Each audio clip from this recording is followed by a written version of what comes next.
Government லேப்டாப்ல சூப்பரா விளையாடுற 4 PSP கேம் பார்ட் 1 ஒன்னொன்னா சொல்றேன். அதுக்கு முன்னாடி சப்ஸ்கிரைப் பண்ணிட்டு அப்படியே ஃபாலோ பண்ணிக்கோங்க. First God of War Ghost of Sparta. God of War 2 ஓட சீக்வல் கேம் இது.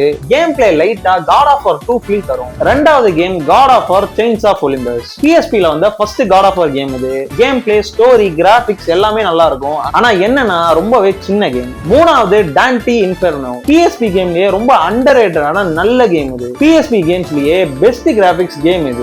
காட் ஆஃப் வார் கேம் உங்களுக்கு பிடிக்கும்னா கண்டிப்பா இந்த கேமை ட்ரை பண்ணி பாருங்க. அதுக்கு முன்னாடி உங்களுக்கு வீடியோ ஷூட் அண்ட் எடிட் தேவைப்படுதுன்னா 3 Clown Studios எங்களை காண்டாக்ட் பண்ணுங்க. Pure One Computers, Chennai motor park, PSA elect motors, ஐஃபேகாஸ் இவங்க எல்லாருக்குமே நம்ம தான் வீடியோ ஷூட் அண்ட் எடிட் பண்ணி கொடுத்துட்டு இருக்கோம். சோ உங்களுக்கும் வீடியோ ஷூட் அண்ட் எடிட் தேவைப்படுதுன்னா கீழே நம்பர் இருக்கு, மறக்காம காண்டாக்ட் பண்ணுங்க. Fourth game WWE SmackDown vs Raw 2011. PSP ல வந்த ஒரு நல்ல WWE கேம் இது. கிராபிக்ஸ் டீசென்ட்டா இருக்கும், மேட்சஸும் நிறைய இருக்கும். ஆனா என்னன்னா கேரக்டர்ஸ் மட்டும் கொஞ்சம் கம்மியா இருப்பாங்க. அப்பா லேப்டாப் வச்சிருக்கவங்க ஃப்ரெண்டுக்கு இந்த வீடியோ ஷேர் பண்ணிட்டு மறக்காம சப்ஸ்கிரைப் பண்ணிட்டு அப்படியே ஃபாலோ பண்ணிக்கோங்க.